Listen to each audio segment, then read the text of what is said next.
Bonjour tout le monde, un nouveau vrai trailer pour l'Odyssée de Christopher Nolan est sorti. J'ai déjà fait une réaction au teaser qui était sorti il y a 4 mois. Si vous voulez aller voir ma réaction, on va donc voir s'il y en a un petit peu plus, s'il y a quelque chose qui met un peu plus l'eau à la bouche, parce que le teaser, personnellement, ça m'a laissé assez sec à ce niveau-là. Bien évidemment, Universal va faire chier au niveau des droits d'auteur de l'image, donc je vais essayer de m'en sortir comme je peux. Peut-être qu'il y aura un filtre VHS un petit peu moche, mais a priori vous avez déjà vu le trailer.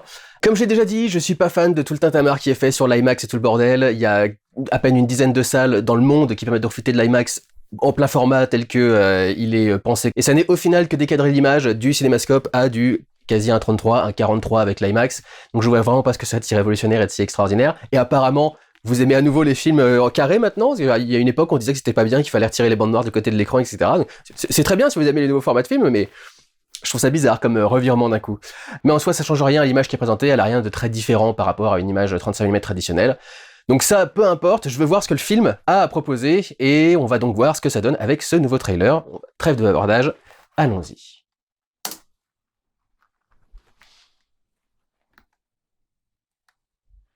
C'était long, pardon.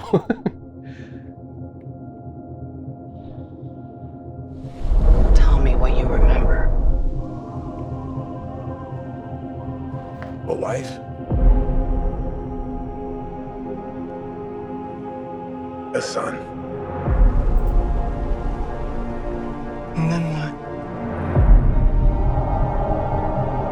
We won the war.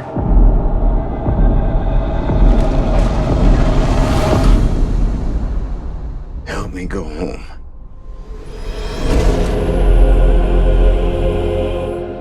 This is a household waiting for master. I want you to choose me. Ithaca's king is coming back. No, he's not.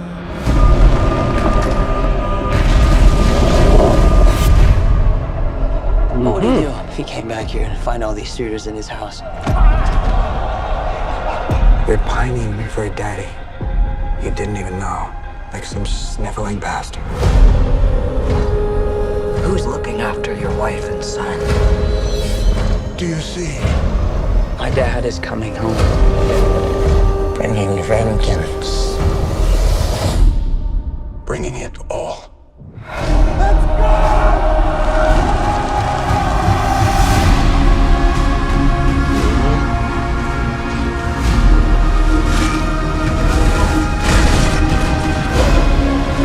I need everyone in this party dead. I can still save them. You're a man who needs to control his fate.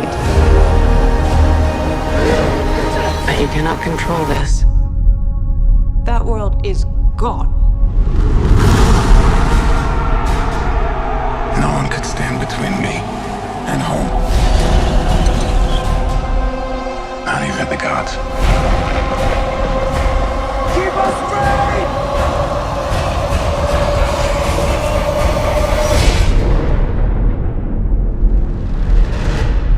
I think it's asleep.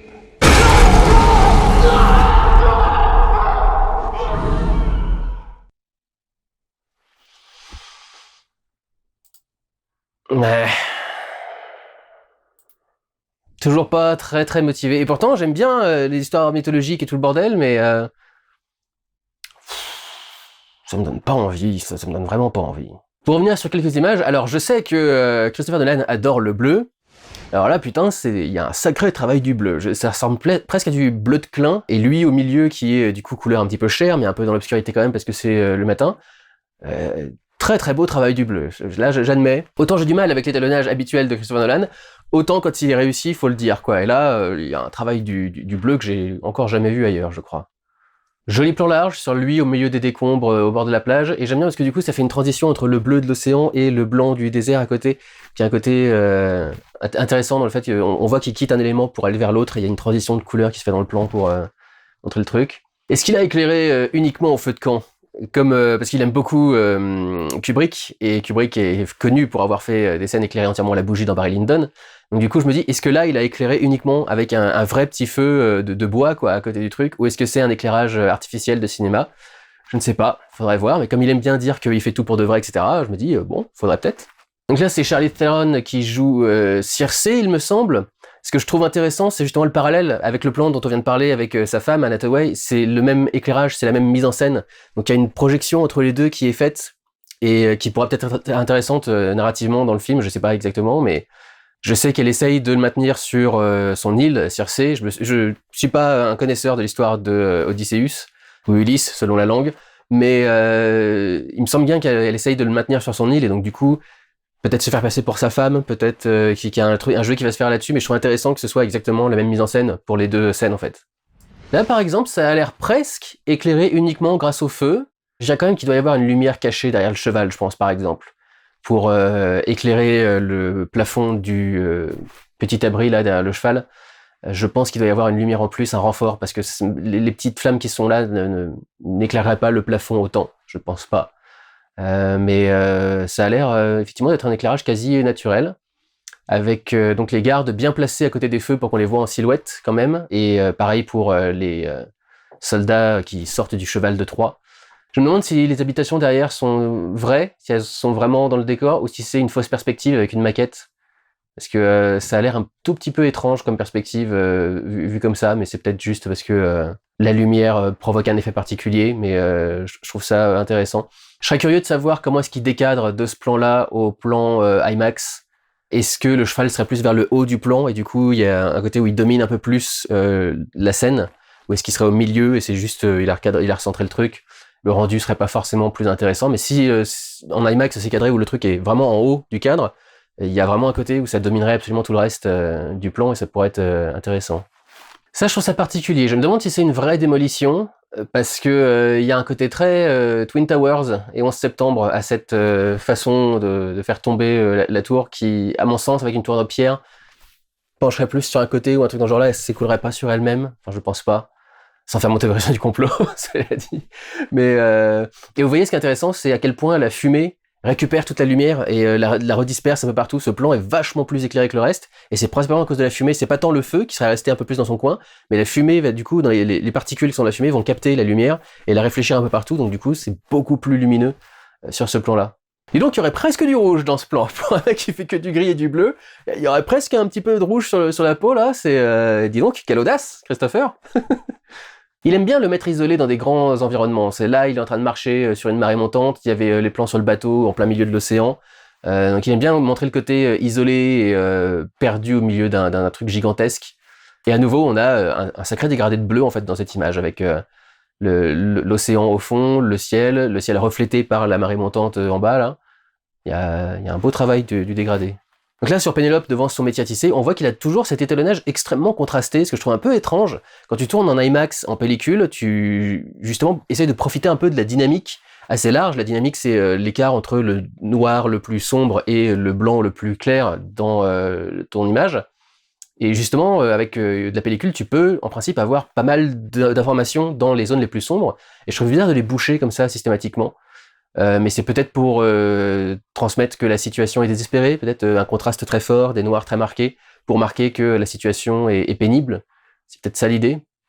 Là, je me rappelle plus qu'il y a un contraste de couleurs comme ça dans le teaser que j'avais vu, mais donc il y a un contraste entre la lumière de feu intérieure assez jaunâtre et la lumière extérieure assez bleutée par où arrive le cyclope. Donc, un clash de couleurs visuellement intéressant, c'est très classique, hein, le bleu opposé à l'orange, c'est en théorie des couleurs, c'est un des mélanges le plus souvent fait. Et alors, qu'est-ce que c'est que ça? Est-ce que c'est une animatronique? Est-ce que c'est un effet spécial? Il me semble avoir entendu vite fait que ça devait être une animatronique. Pour l'instant, j'arrive pas à me déterminer, surtout vu la luminosité ambiante dans la pièce. Je trouve ça intéressant d'avoir son visage assez gros dans l'image par rapport à le cyclope qui donc est gigantesque et qui en principe domine tout le monde. Mais c'est peut-être aussi pour faire le rapport d'échelle avec un véritable humain dans l'image, pour pas qu'on ait l'impression que c'est juste un humain à une certaine distance, qui donnerait du coup l'impression qu'il est pas si grand que ça. Comme il a un humain dans la main et que tu vois la taille d'une vraie tête humaine à côté, tu vois du coup la différence de taille beaucoup plus avec ces trois têtes différentes. Une tête humaine très proche du cadre, une très petite tête humaine à côté de la tête du cyclope, qui est un peu plus large. Ça, je sais pas qui est cette personne, j'ai du mal à reconnaître. Ça ressemble à John Leguizamo, mais je crois pas que ce soit lui. Mais c'est un maquillage qu'il a sur sa tête. J'ai pas l'impression que ce soit réaliste. J'ai l'impression que c'est une prothèse et qu'il y a un truc un peu bizarre. Je sais pas si c'est... Est-ce que c'est peut-être parce que ça se déroule sur plusieurs années, l'histoire d'Ulysse? Donc est-ce que c'est peut-être un ami d'Ulysse qu'on va voir au début plutôt jeune et du coup il faut qu'il le vieillisse au fur et à mesure? Je ne sais pas. Donc ça, je crois que c'est en enfer et c'est un mort ramené à la vie qui va tourmenter Ulysse et ce qui reste de son armée, il me semble. Je crois qu'il y a un truc comme ça dans l'histoire, mais je suis pas sûr. Encore une fois, l'histoire d'Ulysse, je la connais pas du tout, certainement pas par cœur. Mais je crois que c'est pour ça du coup qu'il a ce maquillage si particulier, c'est parce que ils sortent de la terre et ils sont censés représenter les morts. Et encore une fois, cette volonté d'isoler le personnage dans un énorme territoire, un énorme plateau, on montrait qu'ils sont tout petits dans une immensité.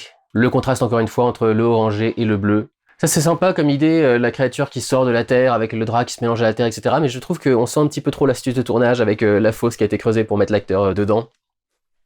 Je trouve que ça se voit un petit peu trop et je sais pas si l'effet marchera aussi bien qu'il le veut, mais j'aime l'idée. Ça c'est subtil, je suis pas sûr, mais il y a pas une rigole de sang là dans l'eau pour marquer du coup les morts, un truc dans ce genre-là, je suis pas sûr. Mais il me semble qu'il y a un côté un peu plus rougeâtre au milieu de l'océan. Là, on a une très très grande foule. Je suppose qu'il doit y avoir un petit peu de foule numérique dans tout ça parce que ça fait beaucoup d'extras quand même d'un coup. C'est quoi? C'est au début de ses conquêtes? Est-ce que ça a l'air d'être le décor de l'enfer? Donc est-ce qu'il a récupéré ses troupes en enfer et il arrive à les motiver en enfer pour se battre, un truc dans ce genre-là? Je sais pas. Donc là, il y a quelques soldats assez grands en armure. Je serais curieux de savoir comment est-ce qu'il a tourné ça du coup. Est-ce que c'est juste des gens très grands dans des grandes armures? Est-ce que ce sont des personnages en effets spéciaux?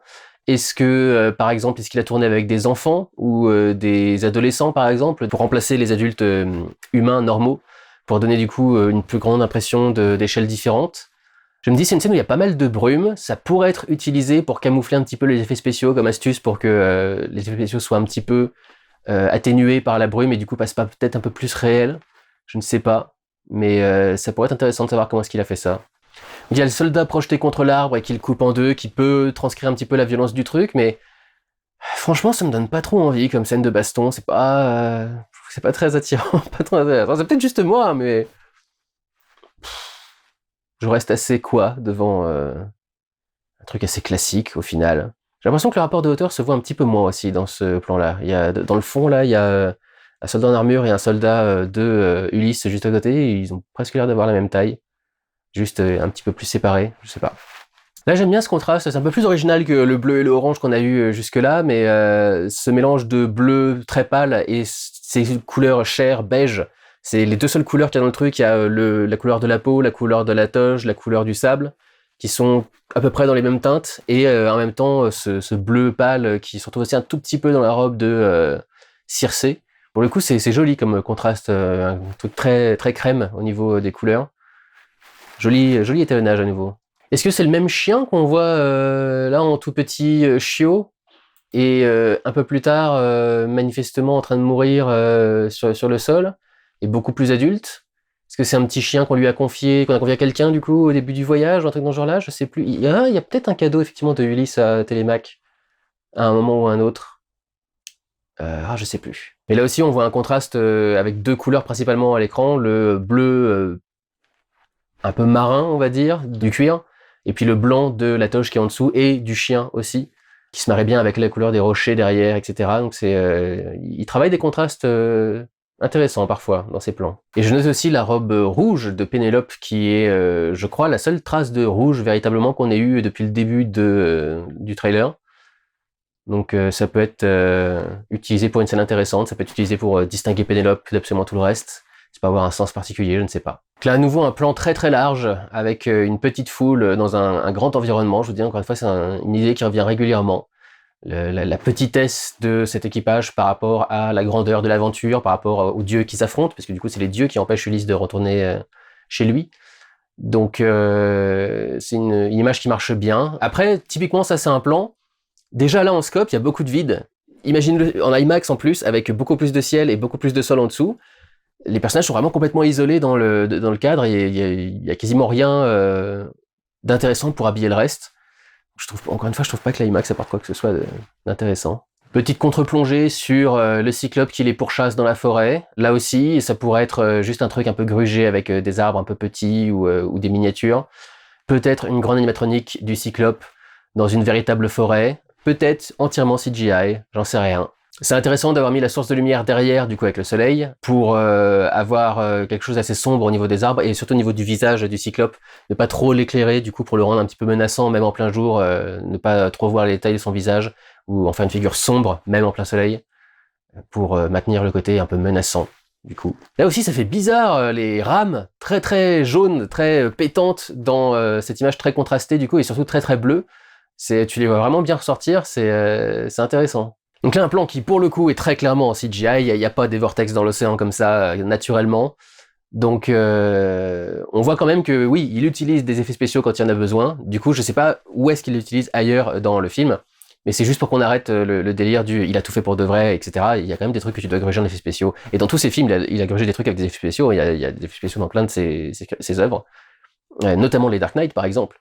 On peut bien sûr noter l'envie de faire le maximum de choses directement face à la caméra, mais il faut quand même admettre à un moment ou à un autre qu'il y a un peu d'effets spéciaux dans le truc, et il faut pas partir dans ce discours où les effets spéciaux c'est nul et on n'a aucun effet spéciaux dans le film, etc. Il y a beaucoup de films qui font ça dans leur promotion, j'espère qu'ils le feront pas et qu'ils admettront quand même que quand il y en a besoin, parce qu'il y a des moments où il y en a besoin, il y a des effets spéciaux qui sont bien foutus, et effectivement ce vortex est plutôt très bien intégré au reste de l'océan, même si ça fait bizarre cette espèce de rond d'écume autour du truc, qui fait une distinction quand même très très nette et directe avec le reste, qui ne marie pas trop finalement ce vortex avec le reste de l'océan, donc ça fait vraiment... T'as l'impression que c'est un gros trou de CGI au milieu d'une image réelle, et je trouve que ça passerait mieux s'il n'y avait pas ce truc d'écume autour. Donc bon, on verra, peut-être que l'effet spécial évoluera un petit peu.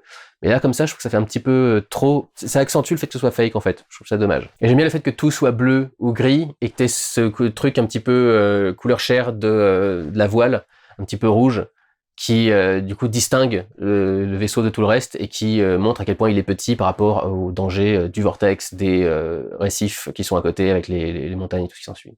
Là, le plan avec juste la main qui est visible et qui disparaît immédiatement dans l'obscurité, ça peut avoir un côté intéressant et un peu effrayant pour le coup. Bref, le film a l'air très professionnellement fait, je n'ai jamais dit l'inverse et je ne dirai jamais l'inverse, avec Christopher Nolan c'est toujours très professionnellement fait. Mais en ce qui me concerne, je suis toujours pas hypé, hein, je suis désolé, je sais pas comment vous faites vous, mais moi ça m'intéresse pas, ça m'a pas l'air intéressant. Et pourtant je suis assez attiré par les péplums, assez attiré par la mythologie, mais là je sais pas, il y a rien de ce qui me plaît particulièrement dans les autres trucs, je pense. Je pense que t'as besoin d'un peu plus de magie que ça, justement, dans ce genre d'histoire. C'est toujours le truc que j'ai pas compris avec ce projet de la part de Nolan. Il est pas fait pour faire du surnaturel. Même la science-fiction, c'était encore difficile pour lui, mais au moins il y avait des maquettes, des miniatures de tout ce genre-là, et puis on sait qu'il est fan de Kubrick, donc forcément de 2001. Ça paraît logique qu'il aille dans ce domaine-là, mais là il part vraiment dans le fantastique pur, quoi. Même si je sais que toutes ces catégories, c'est des trucs qui sont plus commerciaux qu'autre chose, mais là on part vraiment dans la mythologie, on parle dans les dieux, on parle dans la magie pure. Et en principe, c'est pas ce qui l'intéresse. Il a fait tout un film entier sur la magie et c'était entièrement pour dire que c'était que des astuces visuelles et que la magie ça n'existait pas, etc. Donc ça paraît bizarre de le voir partir dans ce domaine-là et je crois vraiment pas que ce soit un domaine fait pour lui. Et pour l'instant, ce que je vois là, je trouve pas ça attirant, je trouve pas ça très intéressant et ça m'émerveille pas et ça me donne pas envie. Mais je sais que je suis un des seuls, je sais que beaucoup de gens sont très intéressés par le film. J'espère pour vous que ce sera bien et j'espère que vous passerez un bon moment, mais je vous avoue que moi... m'en fous un petit peu. Voilà pour cette réaction au trailer du nouveau Nolan, l'Odyssée. Prenez soin de vous, allez voir des films. Ciao.